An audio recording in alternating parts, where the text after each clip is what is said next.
Alright, let's talk about what's broken today.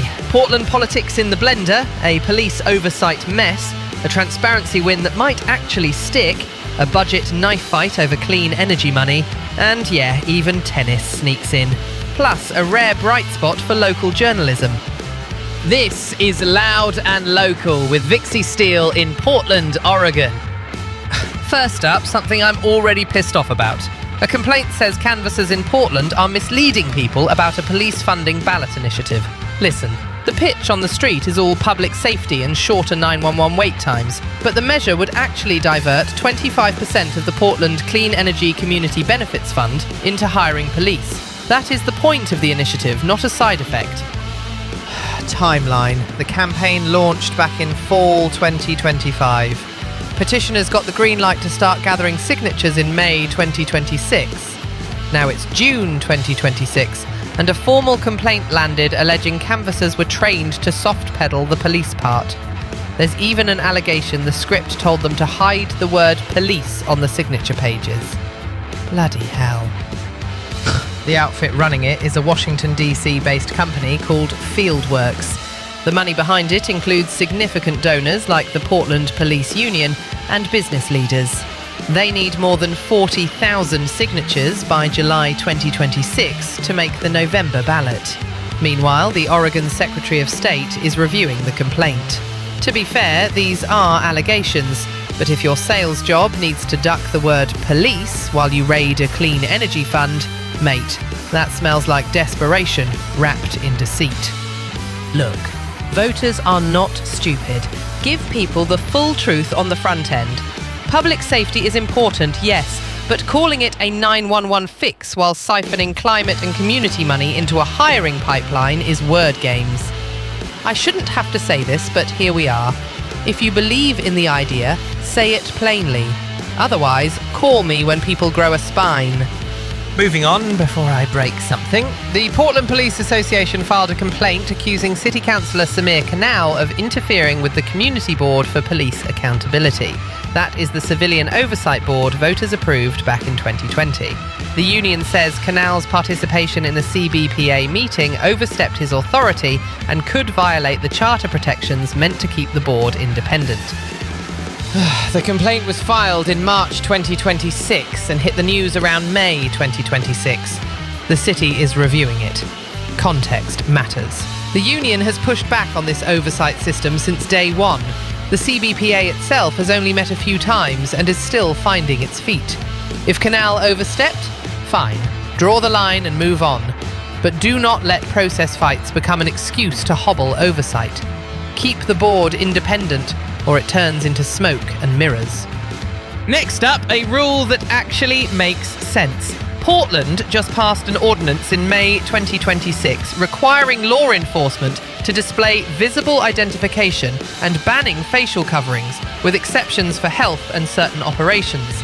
It was backed by Councillor Samir Canal and co-sponsored by Angelita Murillo and Alana Pertle-Guiney. The whole idea is transparency and stopping impersonators. This grew out of community fears about federal agents roaming masked and in plain clothes. Here's the catch. This does not let local cops unmask federal agents, so temper the victory lap. Still, requiring visible ID and dropping the ninja cosplay on our streets is basic accountability. Honestly, this should have been standard ages ago. If you are enforcing the law here, wear the badge where people can actually see it. Finally, someone gets it. Now let's see if it sticks or dissolves into loopholes the first time it is tested.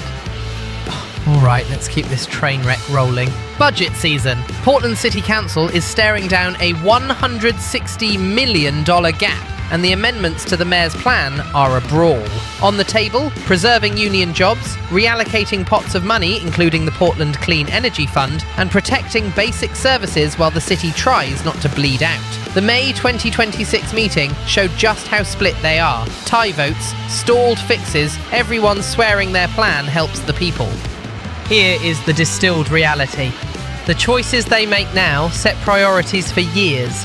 Do you raid clean energy dollars to patch short-term holes, or do you protect frontline services without axing the very workers who keep the lights on? Do you set a precedent that emergency means everything is up for grabs? Because once you unlock that door, no, it never shuts again. Unbelievable, but not surprising. Quick hit while we are in Budgetland. Public tennis. The city is considering letting the US Tennis Association run Portland's public tennis programs for 30 years, including the Portland Tennis Center. The sales pitch is over $1 million a year in savings and upgrades. The USTA would put in around $3 million, though the city estimates $10 million is actually needed. Do the math, mate. Jobs could get cut and access may get pricier. I like courts with nets that are not held up by duct tape, but I am allergic to handing public goods to private groups and pretending it is free. That is how you end up with paywalls where parks belong. Time to switch it up. Something good for once. The Mercury picked up 6 journalism awards from the Society of Professional Journalists for work published in 2025, announced June 2026. Categories included general excellence, breaking news reporting, and arts and culture reporting. Nolan Parker landed first place for a review of the Barbaras album.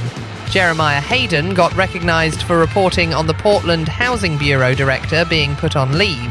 Courtney Vaughan's coverage of police responding to mental health crises was honoured, and Janie Wong's feature on the Jane's Beard Public Market got a nod too. They were judged by the San Diego Press Club, so no hometown back-scratching.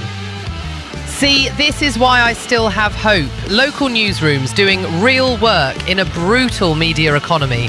No influencer fluff. Actual reporting. Respect where it is due. Keep pushing, keep digging, keep dragging the truth into daylight. Hell yeah, now we are talking. Alright, last thoughts. On the canvassing complaint, the union interference fight, the mask and ID ordinance, and the budget mess. It all comes down to transparency and priorities. Say what a measure really does. Keep oversight clean and independent. Put names and faces on the people who wield force. Spend money where it actually protects and serves, not where it makes a nice headline while the city quietly rots underneath.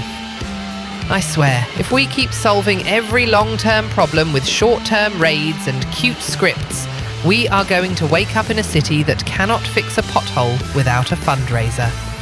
And that is today's dose of reality.